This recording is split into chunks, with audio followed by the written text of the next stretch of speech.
Sebelum itu saya sampaikan dulu, kami di kantor Wakil Rektor Sistem Informasi dan Kemahasiswaan memiliki dua tugas besar. Tugas yang pertama yang berkaitan dengan Direktorat Sistem Informasi, kemudian yang kedua berkaitan dengan seluruh Direktur UT di daerah. Nah, kemudian untuk Direktorat Sistem Informasi itu kami menyediakan segala hal yang berkaitan dengan teknologi informasi dalam rangka memberikan layanan maksimal kepada seluruh mahasiswa yang saat ini jumlahnya sudah tepatnya sebenarnya 530 ribuan mahasiswa. Di mana mahasiswa kita mulai dari mereka melakukan admisi, registrasi, kemudian distribusi bahan ajar, pelayanan tutorial sampai dengan ujian itu menggunakan teknologi informasi. Nah, kurang lebih seperti itu. Jadi, teknologi informasi ini kan menjadi garda terdepan untuk memberikan layanan yang terbaik kepada seluruh mahasiswa sehingga mereka dapat memperoleh layanan yang maksimal dari UT tanpa mereka harus meninggalkan tempat tinggal masing-masing dan tidak terbatas oleh waktu. Kurang lebih seperti itu, Mbak.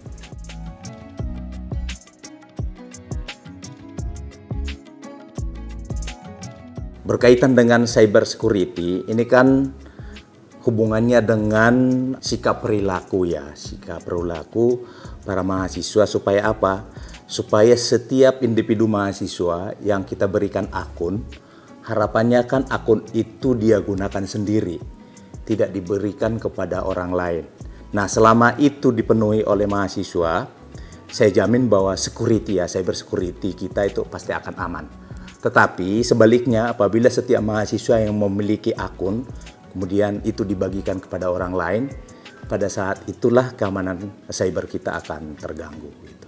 Jadi di setiap kesempatan kita selalu memberikan sosialisasi dan pemahaman kepada mahasiswa supaya setiap akun yang mereka miliki itu dijaga betul. Jadi sama seperti ketika setiap nasabah bank gitu kan punya ATM kan punya PIN ya. Nah, PIN itu kan tidak boleh dibagikan kepada siapapun. Ketika PIN itu terbagi kepada siapapun, pada saat itu sebenarnya keamanan akunnya sudah nggak terjamin lagi.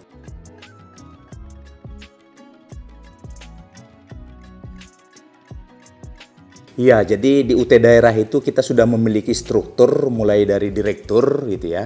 Kemudian nanti di bawahnya ada manajer, yang mulai dari manajer keuangan umum, kemudian manajer registrasi dan marketing, kemudian satu lagi namanya manajer pembelajaran dan ujian. Nah, itu yang di kantor UT daerahnya yang berada di ibu kota provinsi ya. Nah, kemudian di samping itu kita juga dibantu oleh ya para pengurus Pokjar maupun pengurus sentra layanan UT namanya yang mereka itu berada di kabupaten kota sampai dengan kecamatan-kecamatan. Maksimalnya layanan yang ada di UT daerah itu tergantung pada tersedianya sarana prasarana, termasuk sarana teknologi informasi komunikasi. Nah, untuk di beberapa wilayah khususnya tengah dan barat, untuk teknologi informasi komunikasi itu sudah sampai ke desa-desa ya. Sehingga setiap mahasiswa kita itu sudah bisa kita layani dengan maksimal, termasuk misalnya untuk distribusi bahan ajar. Saat ini mahasiswa kita berikan bahan ajar dalam dua bentuk. Satu namanya bentuk yang digital, kemudian satu lagi bentuk yang tercetak dalam bentuk buku. Nah, kalau khusus yang untuk digital, setelah mereka melakukan pembayaran SPP, itu maka paling lama 24 jam bahan ajar digital itu sudah bisa mereka akses. Nah, bisa diakses atau tidaknya bahan ajar digital, itu kan tergantung koneksi internet yang dia miliki di daerah-daerah tersebut. Nah, yang kedua, kita juga memberikan bahan ajar tercetak dalam bentuk buku. Setelah mereka melakukan pembayaran, lalu buku itu akan kita kirimkan langsung ke alamat mereka. Jadi 3 sampai dengan 7 hari buku itu sudah sampai. Jadi bagi para mahasiswa kita yang berada di remote area yang sama sekali tidak terjangkau oleh internet, teknologi komunikasi dan informasi, maka mereka bisa memaksimalkan bahan ajar dalam bentuk buku cetak itu.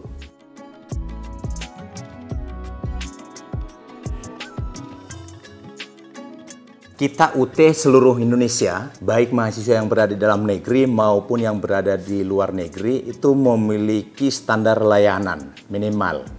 Jadi kita memiliki namanya sistem penjaminan mutu. Jadi makanya bagaimana bahan ajar yang kita miliki itu didesain dan dirancang dalam bentuk self-contained. Self-contained itu artinya bahwa buku itu memang ketika dirancang bahwa buku itu bisa dipelajari sendiri oleh para mahasiswa. Jadi baik mahasiswa yang ada di kota maupun yang ada di desa, bukunya kan sama itu. Mereka pelajari selama kompetensi dari setiap mata kuliah itu dapat mereka pelajari dengan baik, maka nanti ketika mereka mengikuti ujian akhir semester, itu ditentukan oleh penguasaan mereka terhadap setiap satu mata kuliah. Jadi mahasiswa yang berada di kota besar lulus dengan nilai A misalnya untuk mata kuliah tertentu, dengan mahasiswa yang ada di desa bahkan yang ada di luar negeri dengan dapat nilai A itu memiliki kompetensi yang sama, tidak berbeda.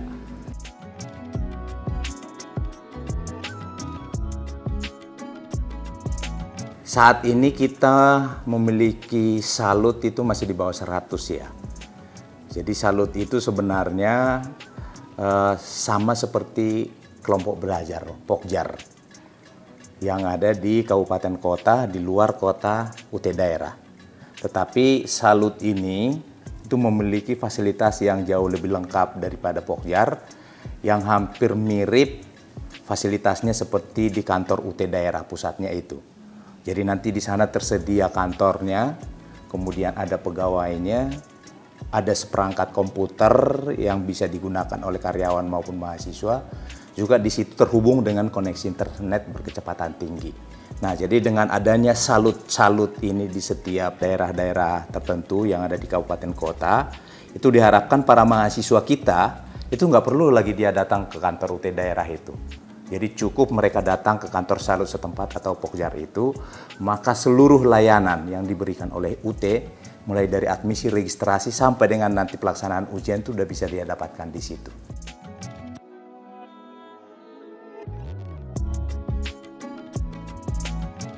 Pokjar dan salut itu kan hampir sama sebenarnya, yaitu semacam cabang kecil UT daerah yang ada di kabupaten kota.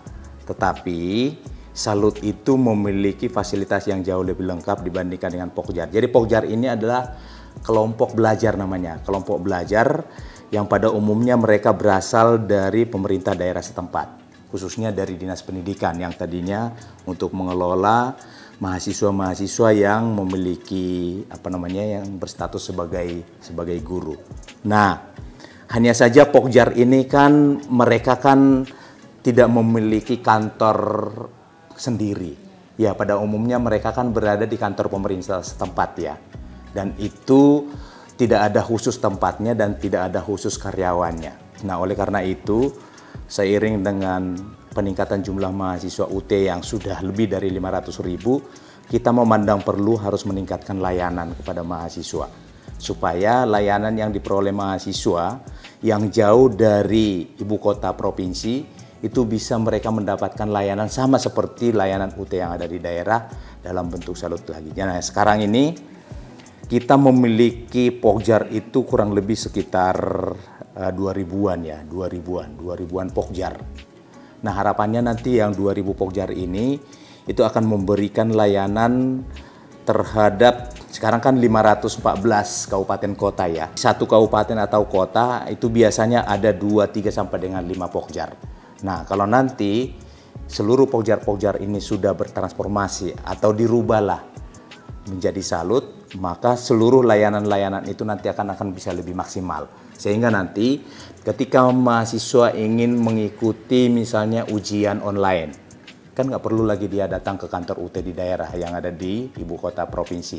Cukup dia datang ke kantor salut situ, di situ sudah tersedia komputer, sudah tersedia juga koneksi internet dan mereka bisa mengikuti ujian online. Nah, demikian juga nanti ketika mereka mengikuti proses pembelajaran namanya tutorial online. Tutorial online itu kan harus menggunakan komputer, kemudian tersedia koneksi internet. Belum tentu setiap mahasiswa memiliki itu kan. Nah, ketika mereka nanti mau mengikuti proses pembelajaran online, maka mereka bisa datang ke kantor Salut itu. Karena di kantor Salut itu nanti akan disediakan kurang lebih sekitar masing-masing 25 unit komputer yang keseluruhannya itu terhubung dengan koneksi internet berkecepatan tinggi. Jadi kita berharap setiap mahasiswa akan bisa memperoleh layanan mulai dari mereka melakukan admisi ya, kemudian registrasi, sampai dengan nanti mengakses bahan ajar digital, sampai dengan ikut tutorial online, sampai dengan ikut pelaksanaan ujian akhir semester bisa mereka dapatkan di situ. Jadi kurang lebih seperti itu. Nah, untuk transformasi Pokjar sampai dengan menjadi Salut nanti memang saya memberikan waktu kepada para direktur UT daerah itu paling tidak 2 tahun.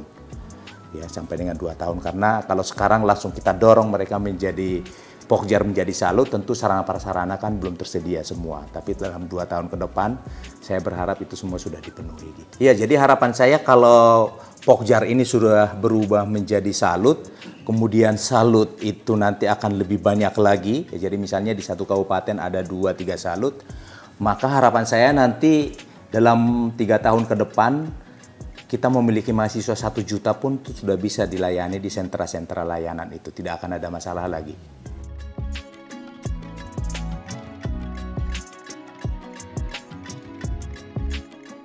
Ya, jadi upayanya yang pertama, supaya bisa terbentuk Salut itu kan harus ada perjanjian kerjasama antara direktur UT daerah dengan pengurus Salut yang ada di setempat itu. Jadi sebenarnya Salut itu ada 2 ya. Satu Salut yang memang dibentuk oleh UT sendiri, kemudian satu lagi itu Salut yang dimiliki oleh semacam investor lah.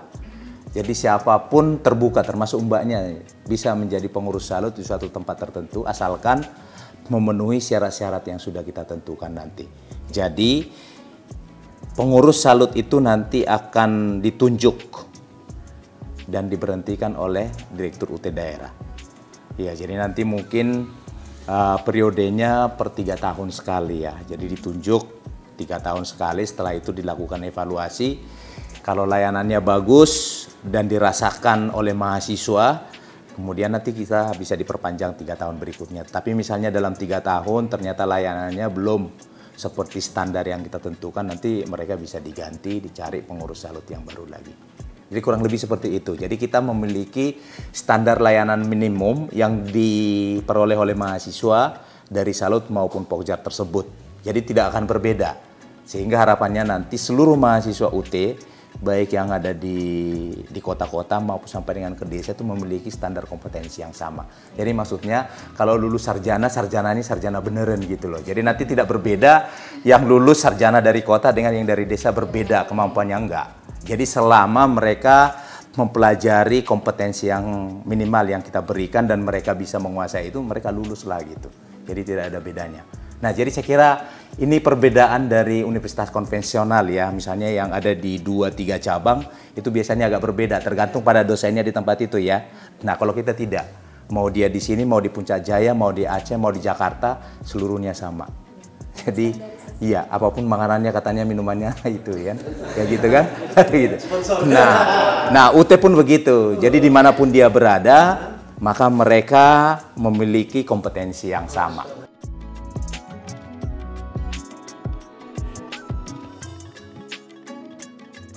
Pada saat kita merayakan Dies Natalis ke-39 ya, pada saat itu juga dilakukan puncak dari namanya Disporseni UT.